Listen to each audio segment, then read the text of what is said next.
आज की इस वीडियो में मैं आपको बताने वाला हूं कि एसएससी स्टेनो के लिए रीजनिंग के कौन से वो मस्ट डू टॉपिक्स हैं जो आपको करने ही चाहिए। इसको तो आप बिल्कुल भी इग्नोर नहीं कर सकते हो। सबसे पहले टॉपिक की बात करें तो ब्लड रिलेशन। इसके क्वेश्चंस ज़्यादा आते हैं और कभी पजल के फॉर्म में आते हैं, कभी कोडेड फॉर्म में आते हैं, कभी सिंपल फॉर्म में आते हैं। तो ये पोर्शन आप इग्नोर नहीं कर सकते, ये आपको जरूर करके जाना है। ठीक है, कौन सा चैप्टर? Blood relation. और इसकी आप प्रैक्टिस ज़्यादा से ज़्यादा कर लोगे तो इसमें आप अपना टाइम भी सेव कर पाओगे क्योंकि सेक्शनल टाइमिंग है। दूसरा टॉपिक है सिलोजिज्म। ठीक है, इसमें कभी कभी ईदर और का केस बनता है, वो आप अच्छे से करके जाना क्योंकि इधर और वाले भी केस अब पूछने लगा है। ठीक है, पहले नहीं पूछता था, पहले सिंपल वाले क्वेश्चंस ही आते थे, अब इधर और के भी केस बनने लगे हैं तो उसको भी अच्छे से करके जाना।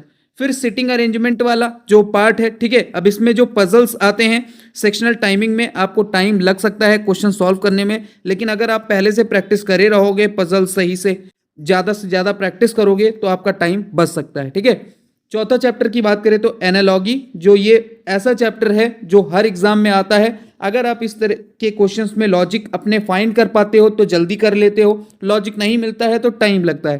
तो इस तरह के क्वेश्चंस को सॉल्व करने के लिए आप क्या कर सकते हो, जितने भी एसएससी के प्रीवियस ईयर के एनालॉजी वाले क्वेश्चंस हैं वो ज़्यादा से ज़्यादा प्रैक्टिस करो और प्रैक्टिस करते करते आपके लॉजिक डेवलप होने लगेंगे खुद ब खुद। तो जितना ज़्यादा प्रैक्टिस करोगे उतना इसमें मास्टर होते जाओगे। तो जितना ज़्यादा आप इस एनालॉजी वाले टॉपिक को प्रैक्टिस करोगे उतना ही ज़्यादा आप इसमें मास्टर होते जाओगे। ठीक है, सेम टॉपिक अगर हम बात करें तो इसी तरीके का एक और टॉपिक होता है कोडिंग डिकोडिंग। इसमें लेटर्स के फॉर्म में आते हैं और इसमें नंबर्स के फॉर्म में आते हैं। ठीक है, कोडिंग डिकोडिंग में तो आपको क्या करना है, कोडिंग डिकोडिंग के लिए भी सिंपल यही सेम चीज फॉलो करना है कि जितने भी प्रीवियस ईयर के क्वेश्चंस आए हैं कोडिंग डिकोडिंग से रिलेटेड ज़्यादा से ज़्यादा उसको प्रैक्टिस करो ताकि आपके लॉजिक डेवलप हों। ठीक है, तो यहाँ पर मैंने 5 चैप्टर अभी आपको बताए हैं।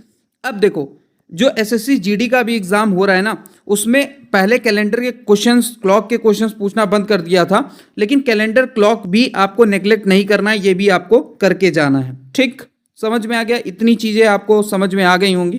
कुछ और इंपॉर्टेंट चीजों पर भी बात कर लेते हैं। तो देखो 2025 में रीजनिंग के कुछ न्यू टॉपिक्स आए हैं जो पहले नहीं आते थे। ठीक है, जैसे आपके इनपुट आउटपुट वाला एक टॉपिक था वो आया था। ठीक है, उसके बाद मॉड्यूलर वाले क्वेश्चंस आए थे, एड्रेस मैचिंग के क्वेश्चंस आए थे। तो जितने भी ये न्यू टॉपिक्स वाले क्वेश्चंस आए हैं ये आपको जरूर प्रिपेयर करके जाना है ताकि अगर इनसे रिलेटेड कोई क्वेश्चंस आए तो आपके गलत ना हो। एक टॉपिक और है इनइक्वलिटी। अब देखो, ये जितने भी टॉपिक्स मैंने बताए हैं ये तो मस्ट डू टॉपिक्स हैं, आपको करके जाने ही जाने हैं, लेकिन इसके बाद भी कुछ टॉपिक्स बचेंगे। तो अगर आपके पास टाइम बचता है तो उनको कर लेना, जैसे रैंकिंग वाला टॉपिक हो गया है ना। देखो, सेक्शनल टाइमिंग रहेगा तो पेपर भी उसी तरीके से बनेगा। अगर बहुत ज़्यादा लेंथी बना देंगे तो फिर किसी भी स्टूडेंट्स के 40 से ज़्यादा क्वेश्चंस नहीं हो पाएंगे, 40-42 इसी रेंज में सभी के होंगे। अगर क्वेश्चंस थोड़े से शॉर्ट रहेंगे तो ज़्यादातर क्वेश्चंस हो जाएंगे सभी स्टूडेंट्स के। बस आपको प्रैक्टिस की ज़रूरत है।